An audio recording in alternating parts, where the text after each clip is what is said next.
C'est l'heure pour nous de partager avec vous quelques informations économiques. Merci pour votre fidélité. Ngozi Okonjo-Iweala, c'est le nom de la nouvelle patronne de l'Organisation mondiale du commerce. En plus d'être la première femme à la tête de l'OMC, elle en est aussi la première dirigeante originaire d'Afrique. Après le succès enregistré sur le marché des obligations en novembre dernier, la Côte d'Ivoire réalise une nouvelle performance record en mobilisant 850 millions d'euros au taux exceptionnel de 4,3%. Et puis, dans l'extrême nord du Cameroun, les éléphants dictent leurs lois. À leur actif, des centaines d'hectares de cultures dévastés ces derniers mois.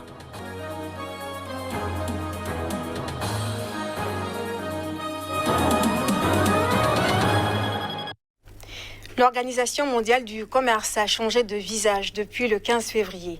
La Nigériane Ngozi Okonjo-Iweala a été désignée directrice générale de l'organisation. Elle est la première femme et la première personnalité africaine à occuper ce poste. Elle prendra ses fonctions le 1er mars prochain. Dr. Ngozi Okonjo-Iweala of Nigeria. La Nigériane Ngozi Okonjo-Iweala est depuis le 15 février la première femme et première africaine à la tête de l'OMC, l'Organisation mondiale du commerce. Également appelée par certains Dr Ngozi, elle était la seule candidate encore en lice grâce à un large consensus et notamment le soutien de l'Union africaine mais aussi de l'Union européenne et désormais appuyée par les États-Unis. Ngozi n'a pas pu être physiquement présente au siège de l'OMC à Genève, mais elle s'est toutefois adressée aux délégués par visioconférence. Nos priorités, la nécessité de moderniser nos règles. Nous devons examiner quelle contribution l'OMC peut apporter pour résoudre la situation actuelle de la pandémie. Nous devons examiner nos procédures et certaines parties de l'institution. Il y a tant à faire, mais bien sûr, ce ne sera pas facile. La nouvelle patronne de l'OMC prend les rênes d'une institution qui, au dire de certains observateurs, serait quasi paralysée et qui n'arriverait plus à remplir sa mission.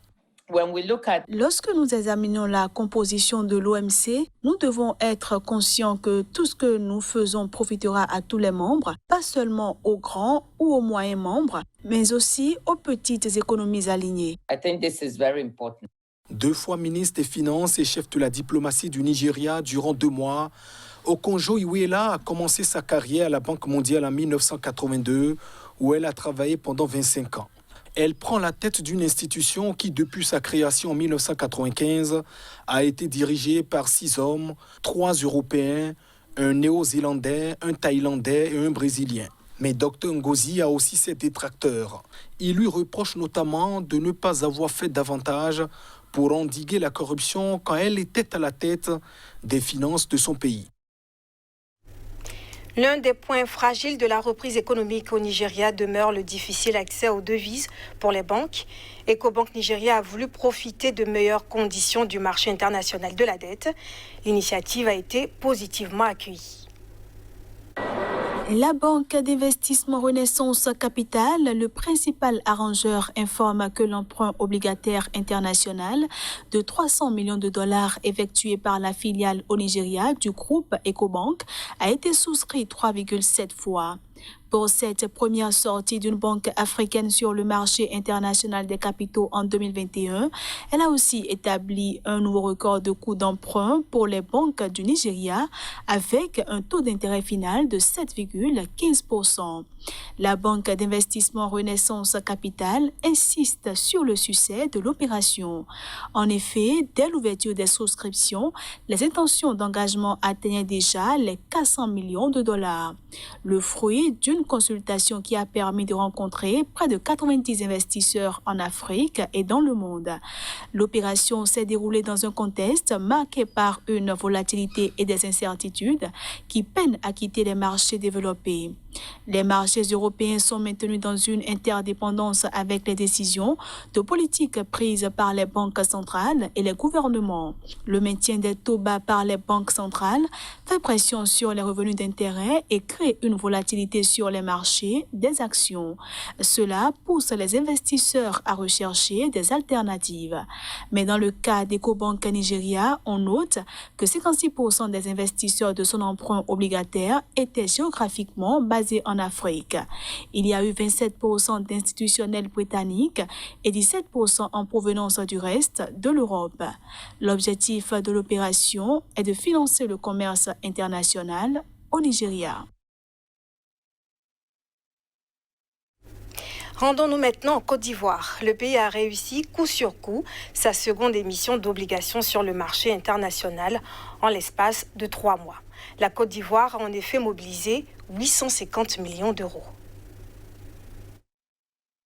Après le succès enregistré en novembre dernier sur le marché des obligations, lequel a notamment permis à la Côte d'Ivoire de lever 1 milliard d'euros au taux exceptionnel de 4,8%, le pays vient de réaliser une nouvelle performance en mobilisant 850 millions d'euros auprès des investisseurs privés. C'est dans le cadre d'une nouvelle émission d'eurobonds au taux record de 4,3% l'eurobond. Cette émission servira à financer exclusivement le budget alors que celle menée en novembre 2020 était une opération technique de rachat d'échéance pour allonger la maturité des prêts. D'après les autorités, ce succès traduit la confiance renouvelée des investisseurs à l'égard du pays. L'autre point de satisfaction relevé dans le cadre de cette opération se situe au niveau des intentions de souscription qui demeurent très élevées. 2,9 milliards d'euros, soit plus de 3 fois le montant escompté. Ces souscriptions proviennent essentiellement d'investisseurs privés traditionnels et relèvent davantage la crédibilité de la Côte d'Ivoire sur les marchés obligataires internationaux. Le pays bénéficie d'indicateurs macroéconomiques qui attirent toujours les investisseurs avec une croissance économique de plus de 7% en moyenne ces 7 dernières années et qui s'est maintenue à 1,8% en 2020 malgré la pandémie. Alors que dans de nombreux pays, ce sont les criquets qui ravagent les cultures, au Cameroun, plus précisément dans le nord du pays, ce sont les éléphants qui traumatisent les agriculteurs. Leurs invasions détruisent les champs et menacent encore plus la sécurité alimentaire. Au Cameroun, des sources des responsables de la forêt et de la faune estiment à environ 240 hectares les surfaces de culture dévastées ces dernières semaines dans les départements du Mayo-Dané et du Mayo-Kani dans la région de l'extrême nord du pays. Poussées par le réchauffement climatique, des populations d'éléphants désertent le parc de Waza qui les hébergeait jusqu'à ce jour et se rapprochent de plus en plus des zones cultivées pour le malheur des cultivateurs. L'invasion des champs par les éléphants, phénomène récurrent dans cette partie du Cameroun, fait davantage planer le spectre de la famine sur la région de l'extrême nord. Les pachydermes ont en effet détruit par exemple des champs de sorgho sur une superficie de plusieurs hectares. Pour le compte de la saison agricole 2020-2021, les désastres sont estimés à 45 millions de francs CFA. Les paysans sont aux abois et ne savent à quel saint se vouer. En plus des destructions provoquées par ces éléphants, le nord du Cameroun est déjà en proie à une baisse de sa production céréalière depuis quelques années, non seulement du fait de la rudesse du climat, mais aussi de l'insécurité créée par les terroristes de Boko Haram. Ces derniers ont contraint les populations à déserter leurs villages, abandonnant du même coup leurs plantations. Casimir Pédiol, l'invité du journal, est déjà sur ce plateau. Le Tchad va vers la restructuration de sa dette publique en 2021. On en parle tout de suite.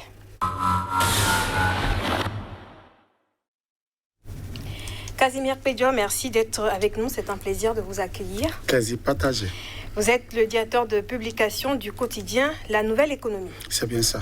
Et comme je le disais, nous allons parler du Tchad qui a sollicité le cadre commun mis en place entre le Club de Paris et le G20, en fait, pour le traitement de sa dette. Pourquoi avoir initié un tel programme ? Pour reprendre donc les thèmes du Tchad, cet accord, ou du moins ce programme, vise à rechelonner, à revoir donc l'échéance de la dette au niveau de ce pays-là pour véritablement permettre à l'État de pouvoir faire face à ses obligations, surtout en ce qui concerne la relance de l'économie après la pandémie, ou du moins après les 1 an de pandémie liée au coronavirus. En effet, il faut le dire, le Tchad, au premier trimestre déjà de l'année 2020 est allé au-delà donc des attentes de ce pays-là, environ 2700 milliards de francs CFA ont été donc récoltés sur le marché avec les gros créanciers, et ceci fait grimper donc le ratio produit intérieur, le ratio dette sur produit intérieur brut à la lisière donc de 46,6%. Et désormais, le pays est en train de s'enliser dans une dette véritablement insoutenable. En tout cas, selon les partenaires techniques et financiers, notamment le Fonds monétaire international et la Banque mondiale, le pays risque de s'essouffler sous peu si véritablement cette initiative, donc je veux parler du cadre commun initié par le G20 et le Club de Paris, ne venait pas à bout de ce pays, et pourquoi pas d'autres pays classés donc au rang des pays les plus pauvres et les plus vulnérables par rapport donc à cette pandémie. Alors, relativement peu endettés, qu'est-ce que le Tchad espère de ces bailleurs? Beaucoup de choses déjà donc avec les plus gros bailleurs de fonds, notamment la Chine, qui devra donc revoir en ce qui concerne donc la dette commerciale, qui représente 21,9% de la dette extérieure de ce pays-là. La Chine, disais-je, devrait donc revoir les accords de négociation pour permettre donc à N'Djamena de véritablement donc souffler pour pouvoir faire face à la pandémie. En tout cas, la question de l'insolvabilité donc du Tchad se pose de jour en jour, surtout en ce début donc d'année 2021, et N'Djamena a besoin d'un souffle nouveau et a sollicité donc ce club-là, et j'espère bien que ces partenaires pourront donc venir à bout, venir donc porter un aide financier donc au Tchad. Au-delà de ça, le pays a également besoin d'une assistance véritablement financière en ce qui concerne donc la relance de son économie, parce que je le disais tantôt, le Tchad a besoin de liquidités parce que les recettes du pays se font rares. Les recettes également liées à la vente du pétrole se font rares, et il va falloir véritablement trouver un autre mécanisme pour que les Tchadiens ne puissent pas davantage en souffrir. Donc c'est un programme qui va soulager les finances publiques en 10 secondes. Hein? Oui, qui va soulager, mais surtout la relance avec le Fonds monétaire international et la Banque mondiale, je crois que viendra davantage accompagner le Tchad en ce qui concerne donc la relance de son économie. Merci Casimir Pédio. C'est toujours un plaisir pour nous aussi de vous recevoir sur ce plateau. Vous êtes le directeur de publication du quotidien La Nouvelle Économie. C'est bien ça. Merci à vous, chers amis téléspectateurs, de nous avoir suivis. Restez avec nous.